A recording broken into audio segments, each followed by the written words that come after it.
नमस्कार दोस्तों। UP special series में आपका स्वागत है।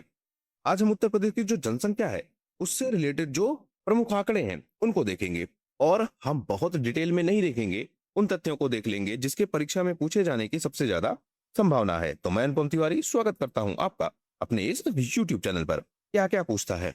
सबसे पहले आपसे यह पूछ सकता है कि कुल जनसंख्या कितनी है उत्तर प्रदेश की। तो आपको याद रखना होगा 19,98,12,341। उससे ज्यादा आपको यह याद रखना है कि जो भारत की कुल जनसंख्या है उसका कितना है, 16.51%। दशकीय वृद्धि दर कितनी है, मतलब 10 साल में कितनी वृद्धि हो रही है। तो अगर हम बात करें 2001 से 2011 तक, तो 11 तक का ही अंतिम आंकड़ा हम ले रहे हैं।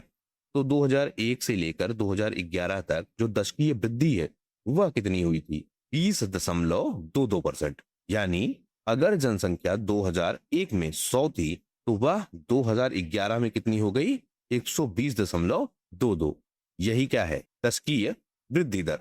राष्ट्रीय औसत क्या है, मतलब भारत का औसत क्या है, 17.7%। यानी भारत के औसत से ज्यादा क्या है, उत्तर प्रदेश का औसत वृद्धि दर के रूप में। यानी उत्तर प्रदेश में जो जनसंख्या है वह भारत के औसत से ज्यादा तेजी से बढ़ रही है। सबसे ज्यादा जनसंख्या किसकी है, इलाहाबाद या फिर प्रयागराज की।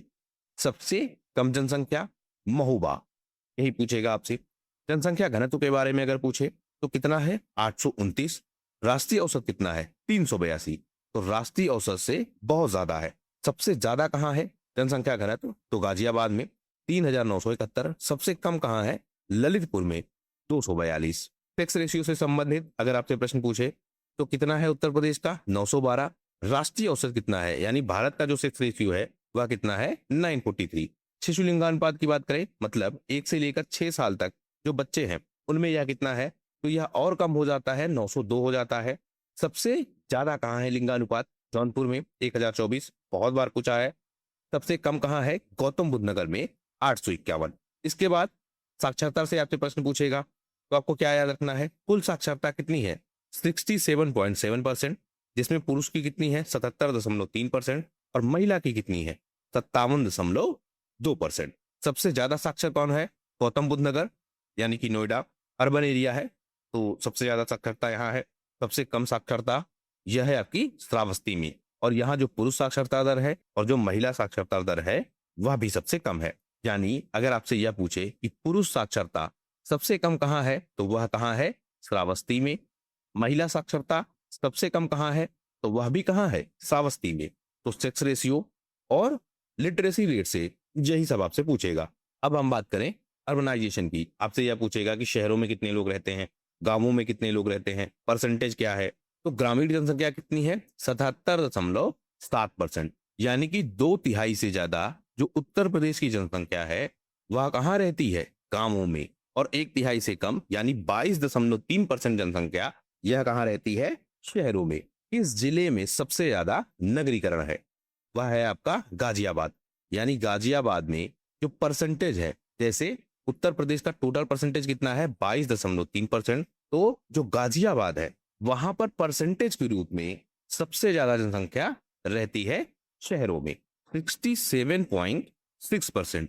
यानी गाजियाबाद में अगर 100 लोग हैं तो उनमें से 67.6% लोग या 67.6 लोग यह रहते हैं शहरों में। बाकी बचे जो लोग हैं वह कहाँ रहते हैं, गांवों में। तो सबसे ज्यादा शहरीकरण वह कहां पर है, गाजियाबाद में। तो इसका मतलब यह है कि सबसे न्यूनतम ग्रामीण जनसंख्या परसेंटेज में कहां रहती है, तो गाजियाबाद में। फिर आपसे पूछेगा कि जो SC ST है उनसे रिलेटेड डाटा बताइए। तो SC जनसंख्या सबसे ज्यादा कहां पर है, सीतापुर में। ST जनसंख्या वह सबसे ज्यादा कहां पर है, सोनभद्र में। उत्तर प्रदेश की जो कुल जनसंख्या है उसका कितना है, ST शेड्यूल्ड ट्राइब्स, तो वह है 0.6%। जनसंख्या के आंकड़ों में अगर केवल आपने इतना भी देख लिया तो बहुत आसानी के साथ जितने भी प्रश्न पूछे जाएंगे स्पेशली यूपी की जनसंख्या से रिलेटेड, उसको आप आसानी के साथ क्रैक कर पाएंगे। कुछ सबसे इंपॉर्टेंट जो है उसको याद रखते हैं। जैसे जनसंख्या सबसे ज्यादा कहाँ है, प्रयागराज में। सबसे कम कहाँ है, महोबा में। साक्षरता सबसे ज्यादा कहाँ है, गौतम बुद्ध नगर में। सबसे कम कहाँ है, श्रावस्ती में। महिला साक्षरता दर और पुरुष साक्षरता दर दोनों में सबसे कम कौन है, श्रावस्ती। लिंगानुपात सबसे ज्यादा कहां पर है? जौनपुर में, फिर आजमगढ़ और फिर देवरिया। जनसंख्या घनत्व यह सबसे ज्यादा कहां पर है? तो गाजियाबाद, वाराणसी और फिर लखनऊ। तो यह इंपॉर्टेंट फैक्ट्स हैं जनसंख्या से रिलेटेड जो आपकी परीक्षा में पूछे जाने की संभावना है। फिलहाल इस वीडियो में सिर्फ इतना ही। उम्मीद करता हूं वीडियो आपकी परीक्षा के लिए उपयोगी होगा। अगर वीडियो पसंद आया हो तो प्लीज शेयर कीजिए अपने दोस्तों के साथ और सब्सक्राइब कीजिए इस चैनल को। वीडियो पूरा देखने के लिए बहुत बहुत धन्यवाद। आपका दिन शुभ हो।